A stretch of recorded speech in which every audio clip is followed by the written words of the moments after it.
Hey, Bleeding Critic! It's been a while. I wanted to finish up the story that I told you guys on my last horror therapy session. So, are you ready for a little more horror therapy? Yeah. Okay.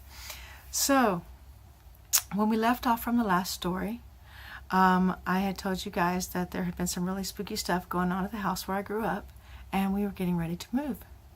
So, let's pick up from there. Now, my husband now and I, we've been together since junior high school, and I was babysitting. We were getting ready to move, and we were packing everything up, and we were going to move next door. My friend Cassie, who lived next door with her parents were ready to move because there had been some terrible stuff that was going on there, and they were Pentecostal, and so they were just convinced that the whole area was possessed. We should have listened to them because they were right. See, the house that they lived in, the house that we were about to live in, had been the house that Sam Houston had lived in, stayed in, right before they captured Santa Ana.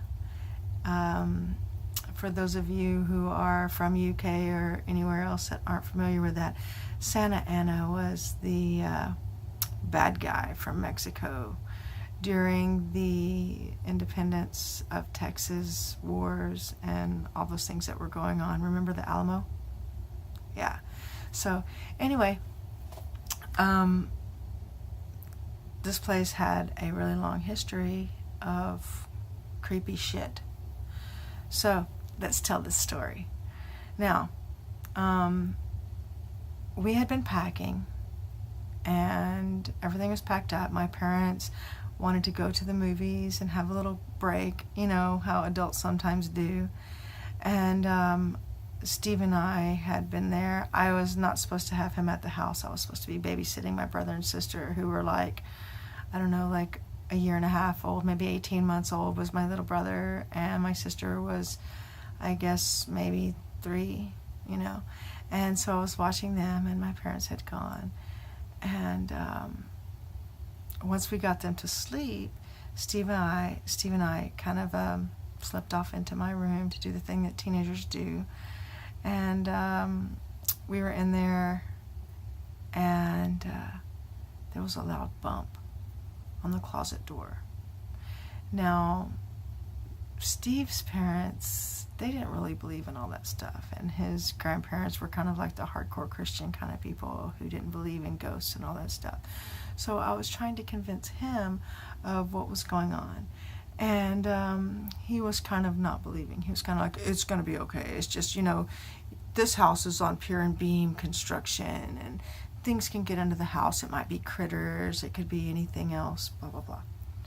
Well, shortly after that, the door in the closet thumped again really hard. And me, being the spooky person that I am, knowing what I knew, I got up and pushed the chair against the door. Now, granted, I already had like a crucifix, like duct taped to the wall and to the door and all this other stuff.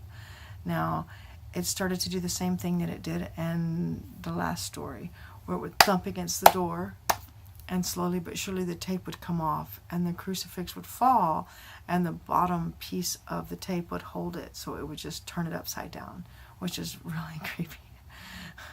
So I had knocked the door handle off, and my father had fixed it with the little deadbolt lock thing. He didn't have a doorknob, so he just put the deadbolt thing on. So instead of a doorknob, we had the little clicky thing that's like the little switch that goes on the deadlock, the deadbolt. So you could see it moving, which freaked him out and kind of made him a believer. And so it thumped again, and again, and again, and then it started to push the door open, and you could kind of see the lump in the carpet like before, where it was pushing the chair back. And so he jumps up out of the bed and he slams the door shut. And he was like, you know, F this. We're going to get out of here. And I was like, no, no, no. It's just in here. Just calm down. So we checked on my brother and sister, and they were fine. We shut the door to my bedroom, and we went into the bathroom. My mom had one of those big, like, 70s, 80s rugs that was on the floor in front of the shower, this big plush, mushy rug.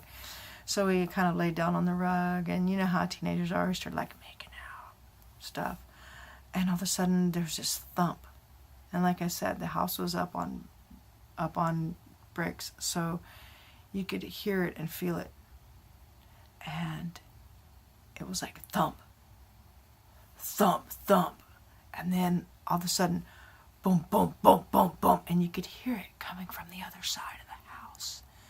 And it went from the other side of the house all the way across to underneath us. And it was beating underneath us on the floor. And you could feel it. So we jump up, and we're kind of freaked out. We run out. We take my brother and my sister, the two babies. And we split for Steve's parents' house. And we go there.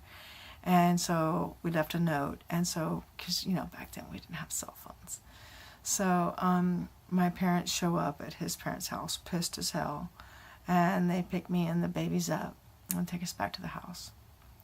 And so that night, I have this crazy dream, right? That my friend Cassie, who lives next door, who's moving, is, like, I guess, possessed. It was kind of a weird dream. And then the dream skipped, and the closet door in my room flew open, and this big old-timey dress-looking thing flies out, and it swoops over me, and as it does, there's someone in it, and it's my friend Cassie, and it's her face, and her face looks really crazy. So I woke up, and I was freaked out, and it was daytime. So I went to her house, and I knocked on the door, beat on the door, and no one was coming to the door. Finally, she came to the door, and she looked really creepy. So we go into the back of the house, and her parents had already, like, moved out all of their stuff, and the other people were moving stuff in, like her family, friends, or whatever. And we were back there talking, and I started telling her about everything, and she seemed to know already, which really creeped me out. And she kept looking at me really crazy. You know, like, her eyes, they didn't look like her eyes. And so I tried to say a few things that I had been reading from these exorcism books and stuff, because I wasn't really versed in all that stuff back then.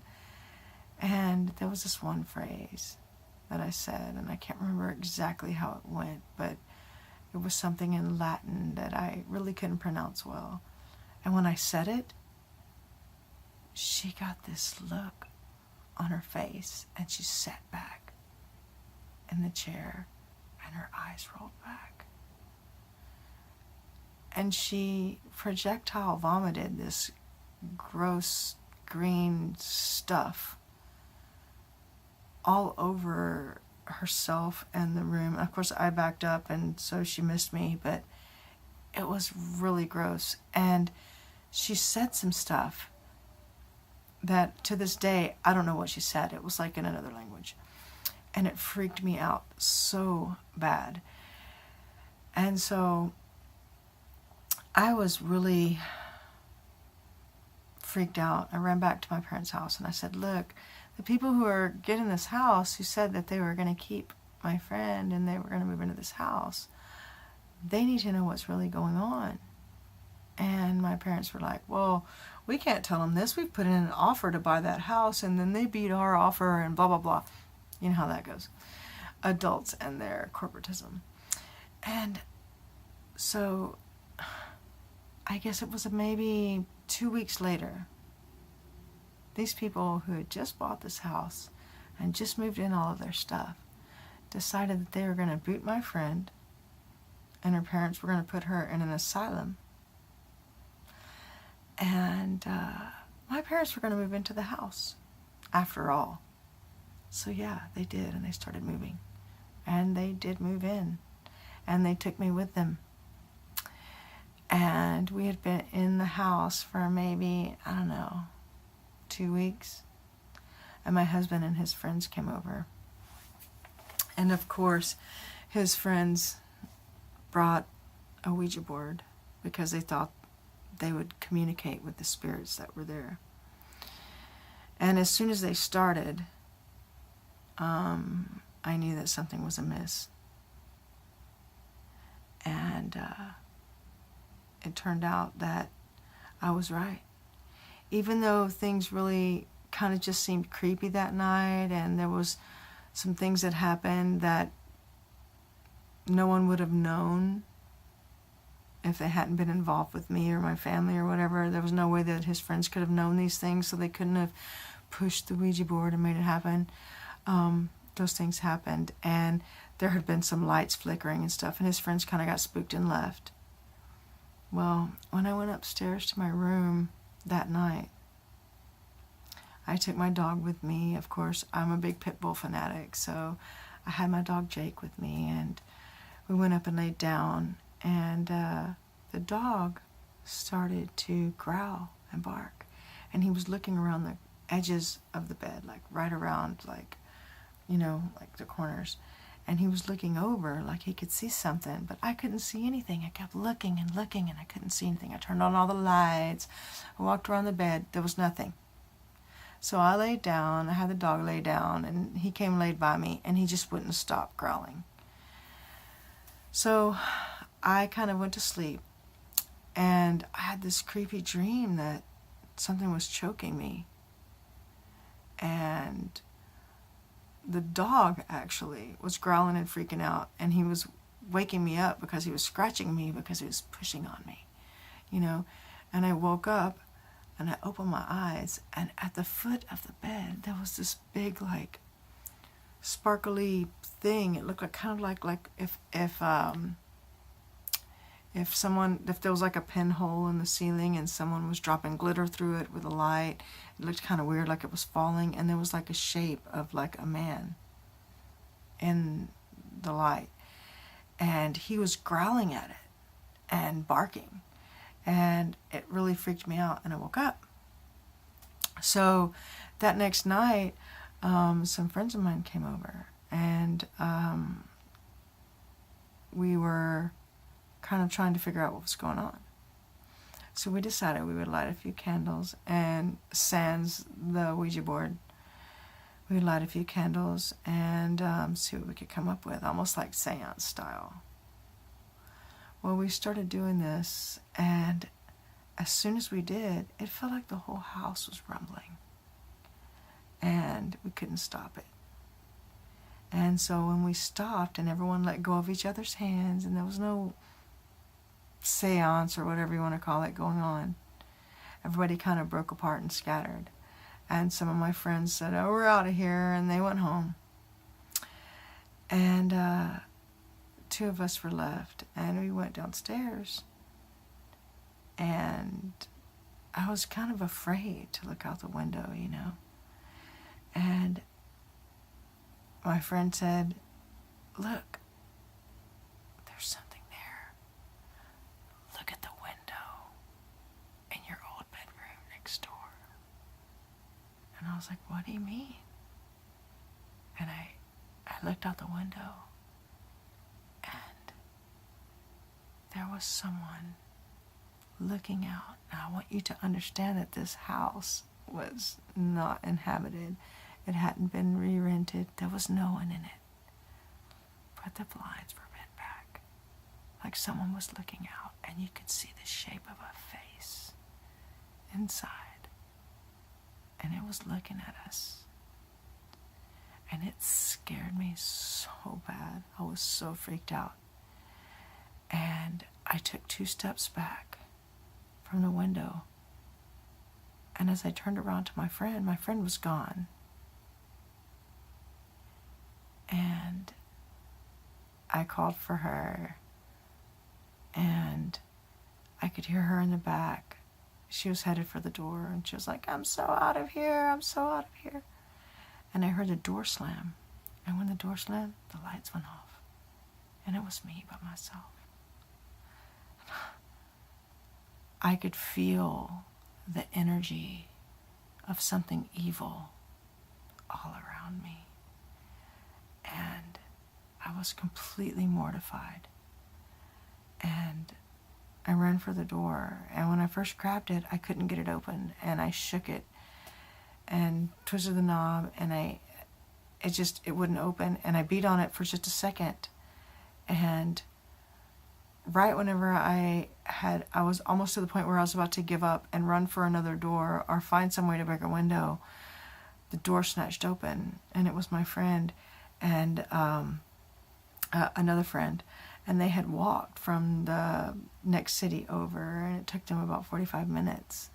And she said that she had been woke up by a bad dream, that there was a scary man with a cut throat, and he was trying to get me.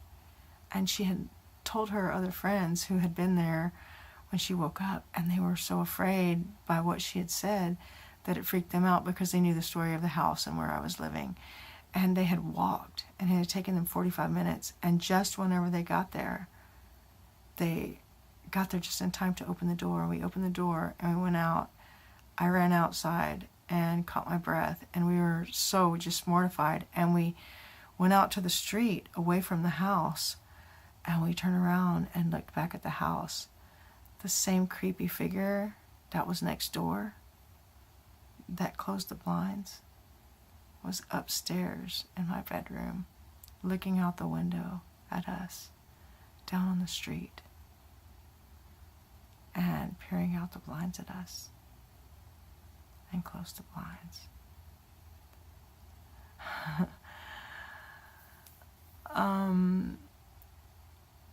That was the last night that I spent in that house, and I've never been back. My parents thought I was nuts, or so they said, but they put the house on the market. 3 weeks later it sold, and they moved. And I moved in with my husband's parents and him. And I've never been back there. And to this day, I don't even want to drive by the house, because I'm afraid that what's in there will see me. I'm afraid for myself and for my family that it will follow me. Because it's not just a scary feeling. It's not just unexplainable things that had happened. It's something that's real.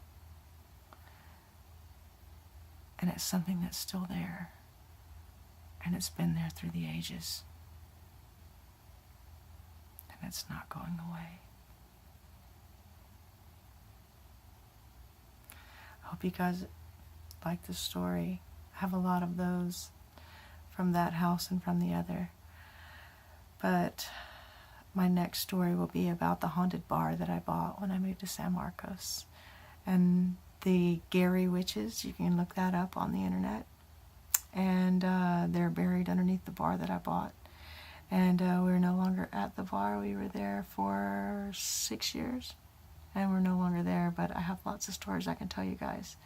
And I hope that you'll tune in to Bleeding Critic as often as possible, because he is the absolute scariest and the best critic that you're ever going to see.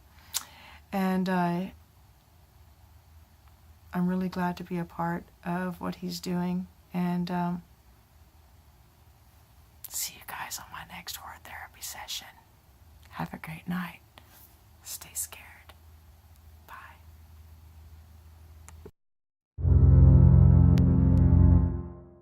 Horror therapy is when you talk about a moment from your real life that scared, terrified, or disturbed you. Do you regret playing around in that cemetery when you were a teenager? And do you feel vulnerable when you think about that nightmare you had? Your horror therapy session. You want a true story, and I have a true story. It was the most terrifying thing I had ever in my entire life felt. I started getting the chills really, really bad. I was done. I just wanted to leave. Send your horror therapy session film to bleedingcritic@live.com.